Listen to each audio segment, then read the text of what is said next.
பெரிய பெரிய பிராண்ட்ஸோட marketing strategy just sales மட்டுமே கிடையாது, இன்னும் நிறையா விஷயங்கள் அவங்க ஃபோக்கஸ் பண்ணிகிட்ருக்காங்க. இப்போ எக்ஸாம்பிளுக்கு வந்து ஃப்ளிப்கார்ட்டை பற்றி பேசுவோமே. ஸோ ஃப்ளிப்கார்ட்டை பொறுத்த வரைக்கும் பார்த்திங்கன்னா பிக் பில்லியன் டேஸ் எஸ்பெஷலி வந்து அவங்க லான்ச் பண்ணிகிட்ருக்காங்க. அந்த பிக் பில்லியன் டேஸோட மெயின் ஃபோக்கஸ் சேல்ஸ் மட்டும் கிடையாது.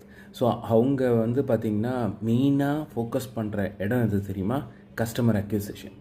ஸோ மார்க்கெட்டிங் நிறையா என்ன தான் பண்ணாலும், அதுவும் இந்தியன் கண்ட்ரியில் இருக்கிற ஆடியன்ஸோட பிஹேவியர் இதெல்லாம் பேஸ் பண்ணி பார்க்கும்போது அவங்க மார்க்கெட்டிங் மட்டும் பண்ணலை, அவங்களோட பிஹேவியர், அதாவது கஸ்டமரோட பிஹேவியரையும் அப்சர்வ் பண்ண ட்ரை பண்ணிகிட்ருக்காங்க. இதே ஸ்ட்ராட்டஜி தான் ஆப்பிளும் வந்து ஃபோக்கஸ் பண்ணிகிட்ருக்காங்கன்னு வச்சுக்கோங்களேன். லைக் எமோஷ்னல் பொசிஷனிங்னு சொல்லுவாங்கன்னு வச்சுக்கோங்களேன்.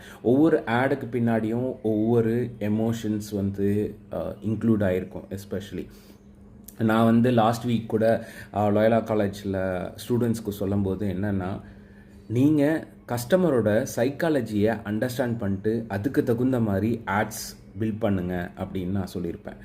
இப்போது ஒவ்வொரு ஆடுமே கல்ச்சரை பேஸ் பண்ணியிருக்கோம், எமோஷன்ஸை பேஸ் பண்ணியிருக்கோம். அந்த எமோஷனே வந்து சேடு, ஹாப்பி, ஆங்கர், இந்த மாதிரி நிறையா மல்டிப்புள் நரேட்டிவ்ஸ் வந்து அங்கே வந்து ஃபோக்கஸ் பண்ணிகிட்ருக்காங்கன்னு வச்சுக்கோங்களேன்.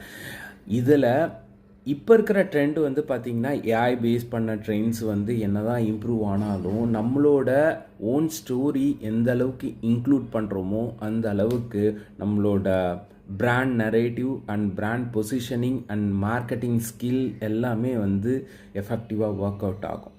எல்லாருக்குமே நான் என்ன சொல்லுவேன்னா, நீங்கள் இப்போ இருக்கிற காலகட்டத்துக்கு தகுந்த மாதிரி அடாப்ட் ஆகுங்க. மல்டிபிள் மார்க்கெட்டிங் ஸ்டைல்ஸும் வந்து as soon as possible implement பண்ணுறதுக்கு ட்ரை பண்ணுங்கள்.